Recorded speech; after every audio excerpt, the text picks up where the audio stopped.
Hello everyone, কেমন আছো তোমরা? আশা করি খুব ভালো আছো। আমরা অনেকেই জানি কলকাতাকে নাকি কালীক্ষেত্র বলা হয়ে থাকে। আমিও আজ চলে গেছিলাম সেরমই এক মায়ের মন্দিরে। মন্দিরটা ছিল শ্যামসুন্দর মায়ের মন্দির। যে হোমিওপ্যাথি কলেজটা দেখছো, ঠিক তার পাশের গলিতে মায়ের মন্দিরটি অবস্থিত।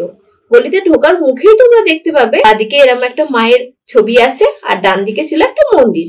যদিও আমি যখন গেছিলাম মন্দিরটা বন্ধ ছিল। এখানে নাকি মাকে 5 বছরে মেয়ে হিসাবে পুজো করা হয়। এমনিও মাকে নাকি মন্দিরের আশেপাশে ঘুরে বেড়াতে দেখা যায়, তাই মাকে অনেকেই জীবন্ত কালীও বলে থাকে। কথা বলতে বলতে এক ভাইয়ের দোকানও পেয়ে গেলাম মায়ের পুজো কেনার জন্য। দাঁড়াও, পুজোটা কিনে নিয়ে আবার কথা বলছি তোমাদের সাথে।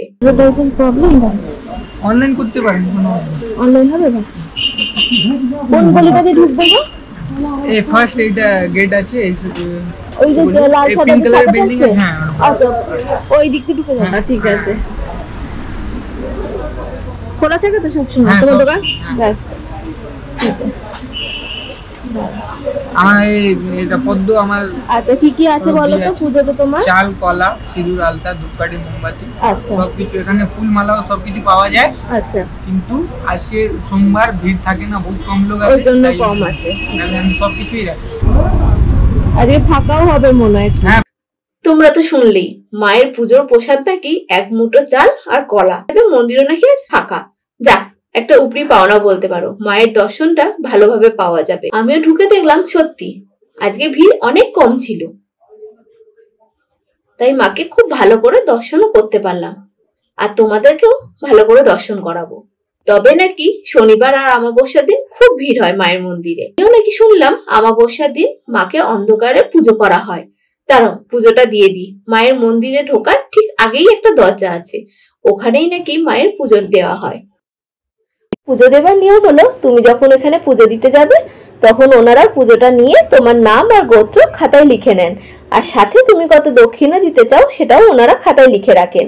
তবে হাতে করে ওরা কোনো রকম দক্ষিণা নেন না, দিতে গেলে বলেন বক্সে ফেলে দিতে। তোমাদেরকে জানিয়ে রাখা এই কারণেই, তোমরা যদি কোনো সময় পুজো দিতে যাও যাতে তোমাদের কোনো রকম অসুবিধা না হয়। আমারও জানা ছিল না বলে একটু অসুবিধা হচ্ছিল ঠিকই, কিন্তু কোনো রকম প্রবলেম হয়নি, কারণ ওনারা খুব সুন্দরভাবে গাইড করে দিয়েছিলেন আমাকে। তবে আমি দেখলাম মায়ের পুজোর সময় যত এগিয়ে আসছে মন্দিরে ভিড়ও কিন্তু আস্তে আস্তে বাড়তে লাগলো। পুজো দেওয়া শেষ করে আমি আবার চলে এলাম মায়ের মন্দিরে মায়ের পুজো দেখবো বলে। মায়ের পুজোর টাইমিং ওখানে জানতে চাইলাম, তো ওনারা বললেন 6টা থেকে 6:30টার মধ্যে মায়ের পুজো শুরু হয়। যদিও পুজো শুরু হতে প্রায় 7:30 বেজে গেছিল, ওই দিন নাকি একটু লেটই হয়েছিল। পুজো দেওয়া শেষ করে আবার চলে এলাম মায়ের মন্দিরে। এসে এই যে পাশের এই ঘরটা দেখছো, এখানে আমরা বসেছিলাম। অনেকেই আমার সাথে আরো বসেছিল, প্রত্যেকেই এখানে ওয়েট করছিলাম আমরা মায়ের পুজো দেখবো বলে, বিশেষ করে মায়ের আরতি। চলো, পুজো শুরু হয়ে গেছে, আমি তাহলে এবার পুজো দেখতে যাই। তোমরাও চলো আমার সাথে, মায়ের পুজো এবং আরতি দেখে নেবে।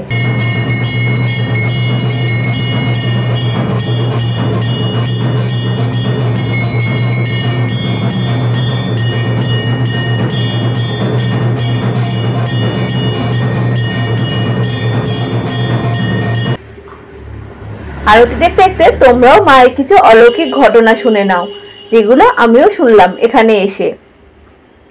ঠাকুর মশাই যখন সকালে নাকি মাকে স্নান করাতে আসেন তখন মায়ের পায়ে ধুলো দেখতে পান। শোনা যায় মা নাকি রাতের বেলায় মন্দিরে ঘুরে বেড়ান। আবারও শোনা যায় অমাবস্যায় যখন মাকে আরতি করা হয় তখন নাকি মায়ের চোখের পলক পড়তে দেখা গেছে।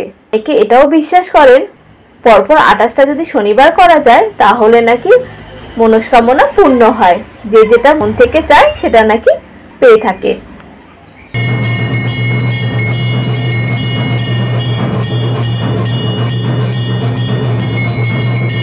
চলো, কথা বলতে বলতে পুজো শেষও হয়ে গেল। এবার সবার অঞ্জলি দেবার পালা।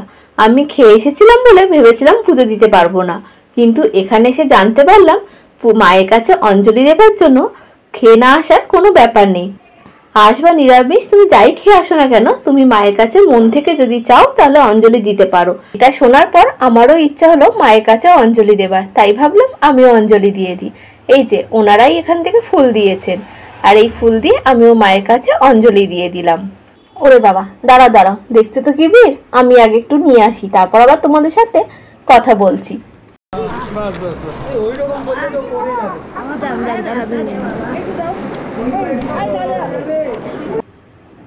ব্যাস, মায়ের পুজো শেষ হয়ে গেছে।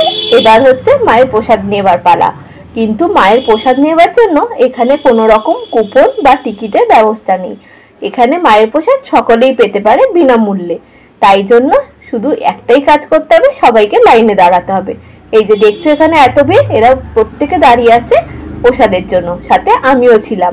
তবে তুমি যদি প্রসাদ বাড়িতে নিয়ে যাও তার জন্য তোমাকে বক্স আনতে হবে বাড়ি থেকে। ওনারা নাকি সেই বক্সের মধ্যে প্রসাদ দেন না, ওনারা যেমন প্লেটে দেবার কথা ওরমই দেন। বেরিয়ে তোমার বক্সে ঢেলে নিতে পারো, এখানেই এটা রুলস।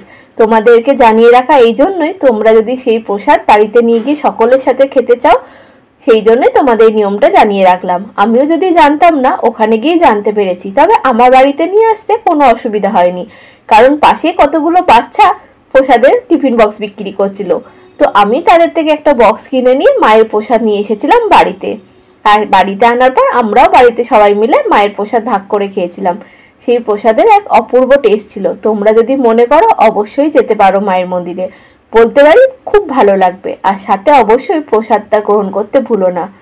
আমি ওখানে গিয়ে শুনলাম মা নাকি চান যারা মায়ের পুজো দেন তারা যেন প্রত্যেকেই মায়ের প্রসাদ গ্রহণ করে তারপরে নাকি বাড়ি যাক।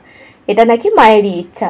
আর ওখানে যারা প্রসাদের লাইনে দাঁড়ান প্রত্যেকেই নাকি মায়ের প্রসাদ পান। এখনো অবধি নাকি এরম হয়নি যে লাইনে দাঁড়িয়েও প্রসাদ পাননি।